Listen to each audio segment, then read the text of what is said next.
बिस्मिल्लाहिर्रहमानिर्रहीम, अस्सलाम वालेकुम, welcome back to my channel. आज मैं जो रेसिपी आप लोगों के साथ शेयर कर रही हूँ वो है मैक्सिकन टाकोस। हम घर पे बआसानी कैसे बना सकते हैं। तो उसके लिए जो चीज़ें हमें चाहिए होंगी, सबसे पहले वो लिया है 1 कप के करीब हमें चाहिए होगा मकई का आटा और हाफ़ कप मैदा। अगर 1 कप जो है आप मकई का आटा ले रहे हैं तो हाफ़ कप जो है उसमें मैदा डालेंगे, क्योंकि सिर्फ मकई के आटे से हम नहीं बना सकते। 2 चम्मच के करीब ऑयल चाहिए, थोड़ा सा नमक। उसके बाद इसको हम जो है एक बाउल में इसको गूंदने के लिए बाउल में डालेंगे मकई का आटा, उसके बाद मैदा हाफ़ कप, थोड़ा सा नमक और थोड़ा सा ऑयल।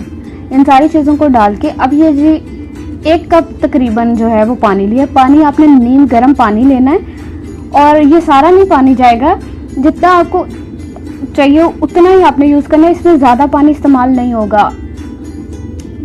और इसका जो ये मिक्सचर है इसको बहुत ज़्यादा नरम भी नहीं करना और बहुत ज़्यादा हार्ड भी नहीं करना, तकरीबन बस ठीक सा हो, नॉर्मल सा ना, लेकिन आटे जितना पतला नहीं इसको करना, ठीक है। ये रेडी हो गया और इसको जो है वो 15 मिनट के लिए रख देंगे। 15 मिनट के लिए इसको रख लिया। ये 1 गिलास पानी लिया था तो उसमें से भी ये इतना पानी मैं भी ये दिखाना चाह रही हूँ कि इतना बच गया, बस बहुत थोड़ा पानी लगा। ये 15 मिनट के बाद अब इसके पेड़े बनाएंगे।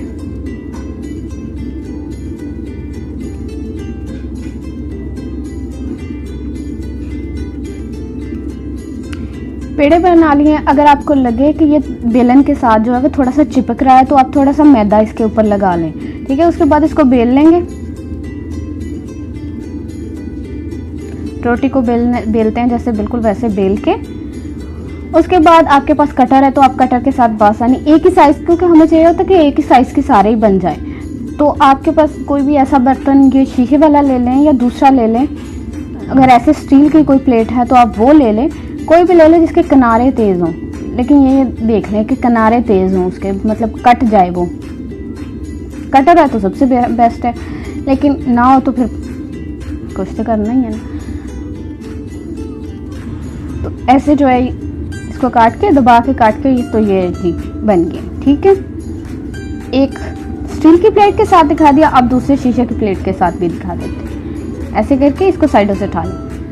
अच्छा, ये अगर आप चाहें तो इसको जो है ये साइड से जो उतार रहे हैं इसका तो दोबारा पेड़ा कर लेंगे और बना लेंगे, लेकिन अगर आप चाहें तो इसी को जो है छुरी से काट के इसके डिफरेंट शेप्स बना के, इसको नाचो चिप्स जो हैं वो भी मैक्सिकन ही फूड के हैं, तो आप नाचो चिप्स जो है सालसा के साथ बना के, तो इसी आटे के साथ ना नाचो चिप्स भी बिल्कुल ऐसे ही बनते हैं। तो आप उनको फ्राई कर लें तो ये वो बन जाएंगे नाचो चिप्स।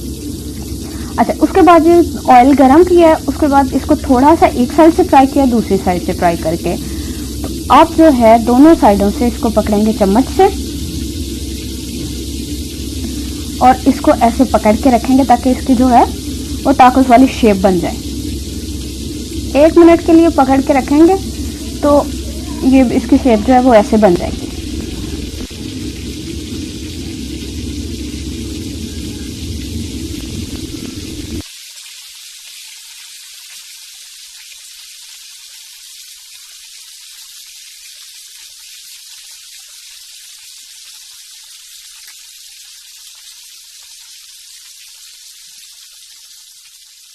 ये एक बन गया, इसको निकाल लेंगे। अब दूसरा भी बिल्कुल ऐसे ही सारे जो हैं वो ऐसे ही बना लेंगे। एक साइड से हल्का से फ्राई किया, दूसरी साइड से फ्राई कर लेंगे। ऐसे थोड़ा सा फोल्ड करेंगे इसको और ऐसे पकड़ के रखेंगे। 1 मिनट के लिए पकड़ें तो ये ऐसे जो है इसकी शेप बन जाएगी। ऐसे ही आप सारे टाकोस जो है वो बना लें। ये रेडी हो गए सारे टाकोस और इसकी फिलिंग कर लें। तो यही थी वीडियो। तो हमें याद रखें, वीडियो अच्छी लगे तो चैनल को सब्सक्राइब कर दें। अल्लाह हाफिज़।